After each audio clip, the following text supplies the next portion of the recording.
So there I was, standing on stage, making jokes about this guy in the front row when he casually mentions he's a police officer. My stomach dropped faster than a suspect reaching for his ID.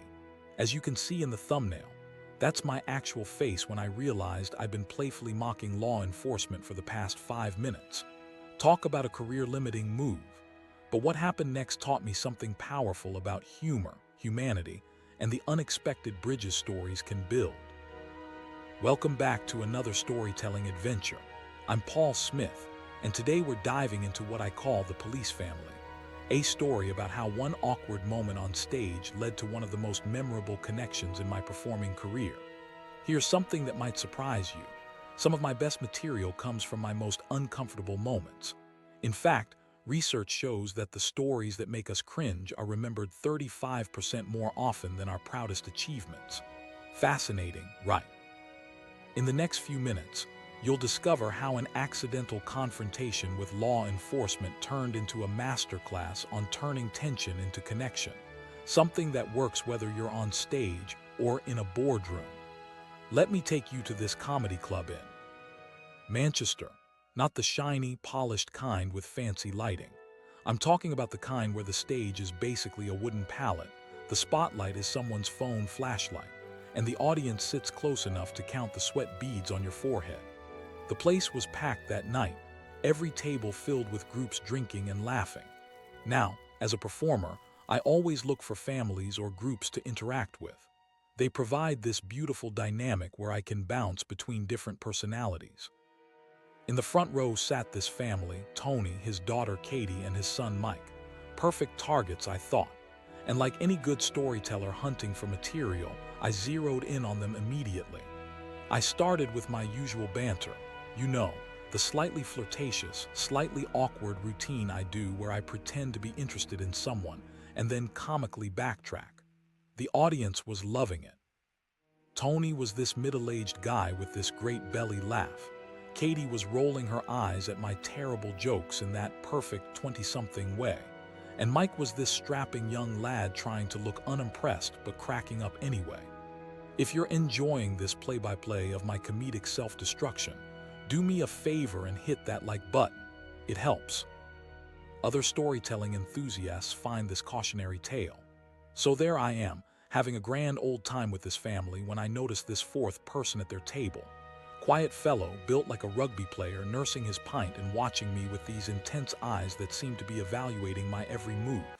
Being the genius that I am, I decided to bring him into the act. And who's this then? I asked Tony. Your bodyguard. Bit intense for a comedy show, isn't he? The room got this strange energy. You know that feeling when you've said something and immediately sense you've stepped on a landmine? That. Tony laughs and says, that's PC Laurie. Now, for those watching outside the UK, PC stands for Police Constable. Yes, ladies and gentlemen, I had been essentially making a fool of myself in front of an active-duty police officer for the past 15 minutes. The blood drained from my face so quickly I nearly fainted. My mind raced through every slightly off-color joke I'd told, every minor traffic violation I'd ever committed, and that time in university when well, that's a story for another video. In that moment, I had two choices: awkwardly change the subject or lean into what was possibly the most uncomfortable moment of my performing career. So what did I do? I panicked, of course. My brain short-circuited and I blurted out, right, well, I suppose I should confess to all my crimes now, shouldn't I? Dead silence. PC Laurie's face remained completely impassive, which only made me more nervous. I started rambling about how I sometimes don't separate my recycling properly and once accidentally took a hotel towel home. Then something magical happened. PC Laurie cracked the smallest smile and said, I'm off duty, mate. Unless you're planning to commit a crime right here, we're good. The entire room erupted in laughter, not at my jokes, mind you, but at my complete and utter discomfort. There's nothing an audience loves more than watching a comedian squirm. If this moment of sweet relief is resonating with you, that feeling when you think you're in trouble but you're actually safe, hitting like helps more people discover this story. We've all been there, right? What happened next surprised me even more than the revelation that I'd been performing for the long arm of the law. Instead of shutting down or becoming the awkward presence in the room, PC Laurie became the highlight of the show. Turns out, police officers have this incredible sense of timing and delivery. They've seen it all, the best and worst of humanity, and that gives them this unique perspective that's comedy gold. Laurie started telling me about some of the ridiculous calls he'd responded to, all anonymous of course. Like the man who called emergency services because his takeaway order was wrong, or the woman who reported her neighbor for looking at her funny through the window, which turned out to be her own reflection. In those moments, something shifted in the room. The audience wasn't just watching a comedy show anymore. They were witnessing the humanization of someone they might otherwise only see as a uniform. And I wasn't just a comedian trying to get laughs. I was the bridge facilitating this connection. This is what great storytelling does.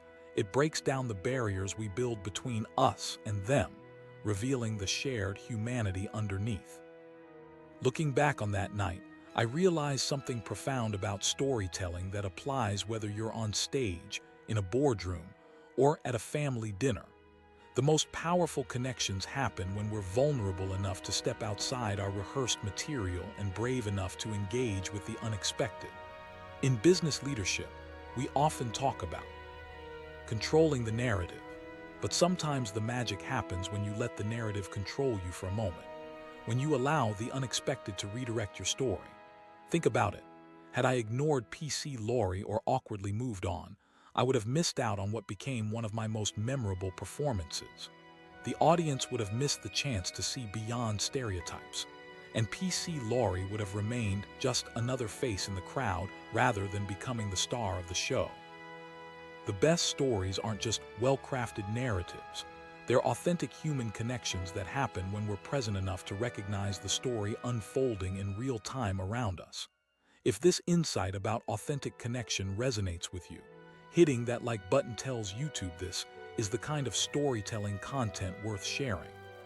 Remember how I said my stomach dropped when I found out I was joking with a police officer? Well, by the end of that night, my face hurt from laughing as PC Laurie, Tony, Katie, and Mike shared their family stories with me and the entire audience. What started as an awkward moment became a highlight of my career, and a friendship that continues to this day. In fact, whenever I perform in Manchester now, the police family, as I call them, usually shows up, and PC Laurie always sits in the front row, making me just as nervous as the first time. The next time you find yourself in an unexpected situation, whether it's discovering your audience isn't who you thought they were, or your presentation is going off the rails, or your carefully crafted business pitch needs to pivot on the spot, remember this. The most memorable stories often come from embracing the unexpected plot twists rather than fighting against them. I'd love to hear about a time when an awkward moment led to an unexpected connection in your life. Drop it in the comments below. Your story might be exactly what someone else needs to hear today. And if you enjoyed this storytelling adventure, there's plenty more where that came from. Next week, I'll be sharing When the Police Come to Dinner, a follow-up story you won't want to miss about what happened when PC Laurie and his colleagues became the VIP guests at one of my shows. Until then, I'm Paul Smith, reminding you that sometimes the best stories are the ones we never plan to tell.